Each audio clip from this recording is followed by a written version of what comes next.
Congress last month passed a $2 trillion coronavirus relief package that includes direct cash payments of up to $1,200 for many Americans. Paper checks of coronavirus relief payments approved by Congress to be sent to Americans will have President Donald Trump's name printed on them, a Treasury Department official has confirmed to NBC News. It won't be a signature, but President Donald J. Trump will be printed on the fronts of the checks, the Treasury official confirmed. Congress last month passed a $2 trillion coronavirus relief package that includes direct cash payments of up to $1,200 for individuals, with an additional amount for children, as well as other measures. Trump signed it into law. The majority of coronavirus relief payments are expected to go out by direct deposit, but some people will get paper checks. The Treasury Department expects the checks to start going out next week. At The Washington Post, which first reported the story, said the process of adding Trump's name to the checks could slow their delivery by days. The Treasury Department official disputed that and said there would not be any delays. Economic impact payment checks are scheduled to go out on time and exactly as planned. There is absolutely no delay whatsoever, a Treasury Department spokesperson said in a statement. In fact, we expect the first checks to be in the mail early next week, which is well in advance of when the first checks went out in 2008 and well in advance of initial estimates. The move to add his name to the checks sparked criticism that Trump, who is aiming to be re-elected in November, is trying to get voters to believe he is giving them the coronavirus relief payments.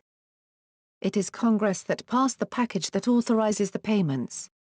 Senator Brian Schatz, D. Hawaii, tweeted, "You are getting your money late because the president thinks it is more important that his name be on the check than that you are able to pay your bills on time."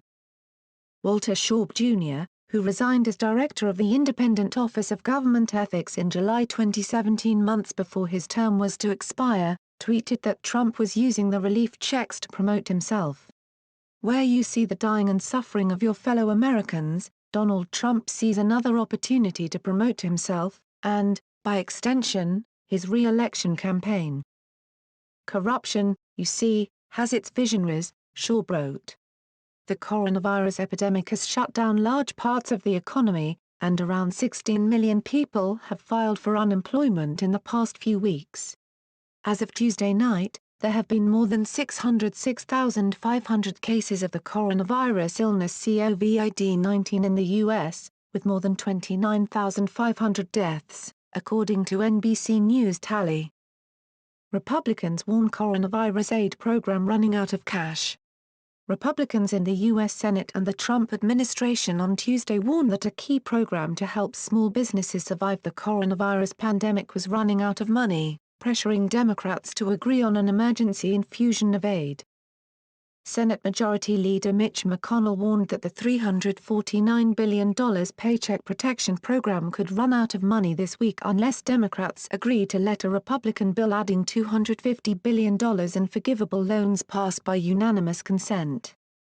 Democrats favor the $250 billion infusion but want broader legislation that would ensure PPP financing for minority-owned and rural businesses, and add assistance for hospitals, state and local governments and the poor. Republicans oppose the Democratic measure.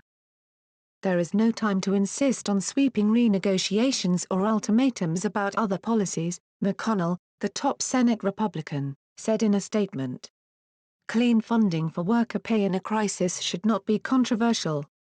Larry Kudlow, a top economic advisor to President Donald Trump, said that 1 million loans worth $250 billion have now been approved, a total equaling about 70% of the program's resources. He also warned in a Fox Business interview that the program could run dry in coming days. But Pelosi re-emphasized Democratic opposition to the Republican proposal. "We cannot accept Leader McConnell's proposals that would only perpetuate the flaws that are threatening the survival of the most vulnerable small businesses and would do nothing to aid desperate hospitals and state and local governments," she said in a letter to Democratic lawmakers. McConnell said the Senate, whose members have largely left Washington due to the pandemic, will not reconvene until May 4. Pelosi, the top Democrat in the House of Representatives, also called on the Federal Reserve to allow non-profit groups including colleges and universities access to a lending facility intended to help businesses cope with a coronavirus outbreak. She said larger institutions, including those that serve minorities, are being excluded from the Fed's $600 billion Main Street lending facility. Unfortunately, the administration and the Fed, as of today, are excluding non-profits, Pelosi told her Democratic colleagues. This is a significant blow in particular to entities that are also ineligible for the Paycheck Protection Program. The Main Street lending facility, made possible by the $2.3 trillion coronavirus legislation that Congress passed last month, is one of the Fed's linchpin programs for dealing with the economic impact of the coronavirus outbreak, which has shut down much of the country. The program is aimed at helping companies with fewer than 10,000 workers or less than $2.5 billion in revenue.